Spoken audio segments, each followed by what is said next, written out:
ค่ะทุกคนวันนี้เราก็อยู่กับช่อง เดียชแนลนะครับทุกคนคะทุกคนเคยเป็นแบบนี้ปะ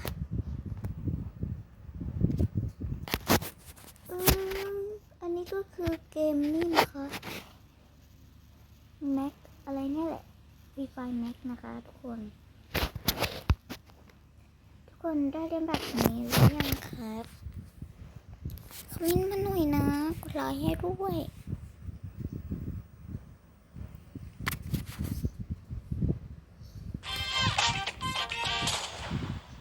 เราไม่มาหมดนี้สิเดี๋ยวเราต้องไปนี่นะคน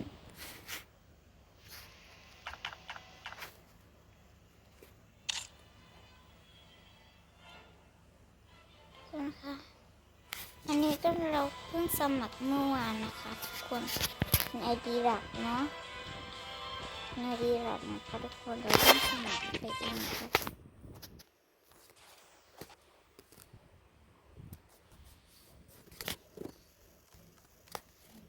เนี่ยค่ะเราเพิ่งสมัครนะคะผม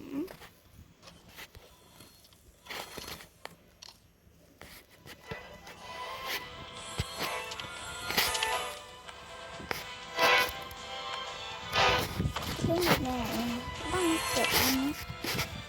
คือเปลี่ยนหน้าเรียนแล้วทำเนี่ย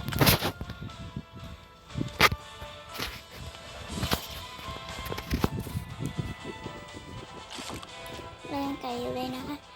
อันนี้นะคะที่เราไปรหัสนะคะทุกคน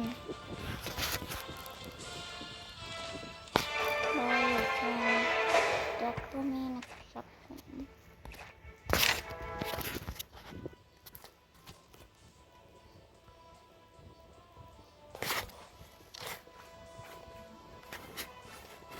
ถ้าไปเล่นกันก็ยังไม่มีท่าเลยทุกคนมี10 นาทีได้นี้ดีมาก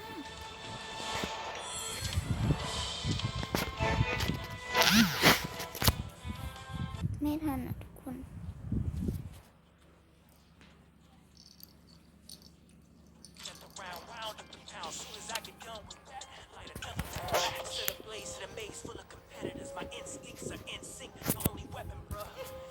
ทุกคนฟรีไฟแม็กก็ไม่ได้มีอะไรมากเหมือนฟรีไฟนี่เลยนะทุกคน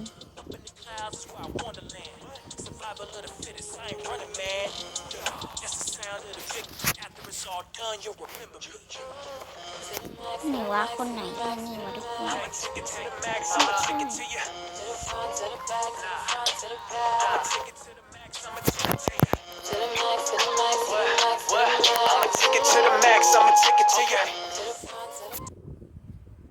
ทุกคนชอบเล่นฟรีไฟ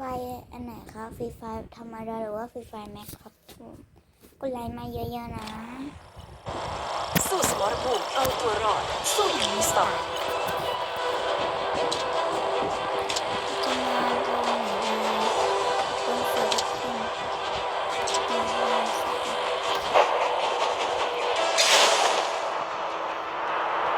คนถ้าเรากางร่มใช่ไหมไอเนี่ยตัวสเก็ตบอร์ดมันก็จะแบบตัวหาเลยทุกคนแค่ดูนะ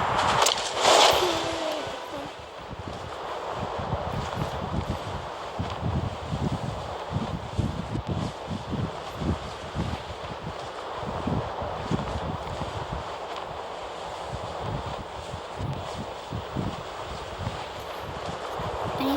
ก็คือฟรีไฟแม็กนะ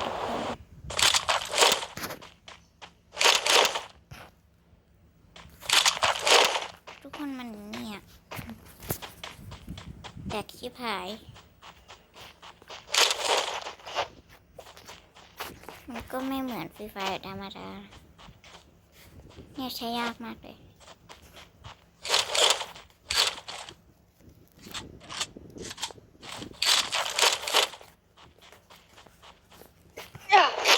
แต่ยิงคนดีนะที่เราได้ยินเสียงคนอะนี่นะวะคุณ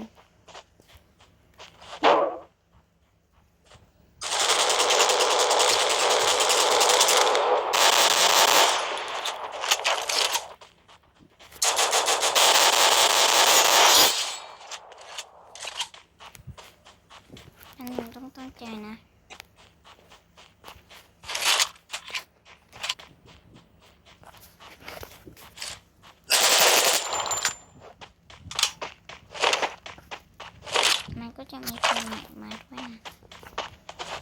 ตัวเมื่อกี้มันหายไปไหนแล้ววะ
ต้องตั้งใจก่อนนะทุกคนดูนะ ชอบอ่ะ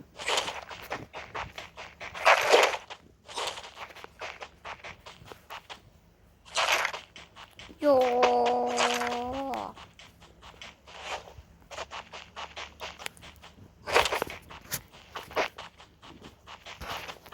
มันก็ดีเนาะ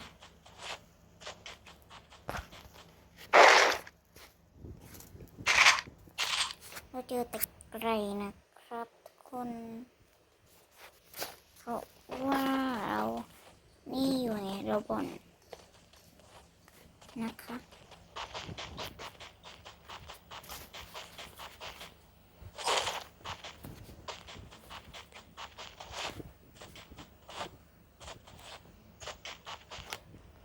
จ้า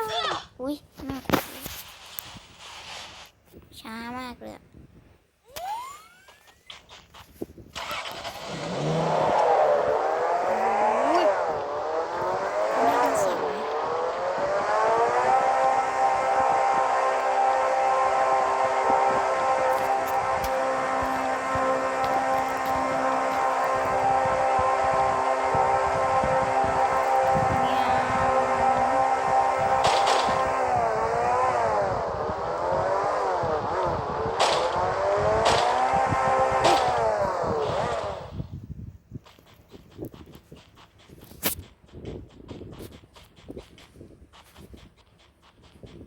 ไม่เห็นมีคนเลยเรารออยู่ตรงนี้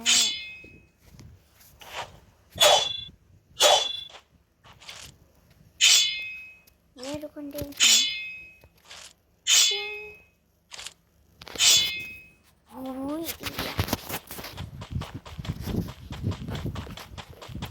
แสบตามากเลยตอนนี้ทุกคนทุกคนควรรอเล่นในโทรศัพท์นะคะไม่ได้เล่นในคอมนะไม่เหมือนเขาเล่นในคอมแต่เราเล่นในโทรศัพท์บางทีคนอื่นเขาเล่นในแท็บเล็ต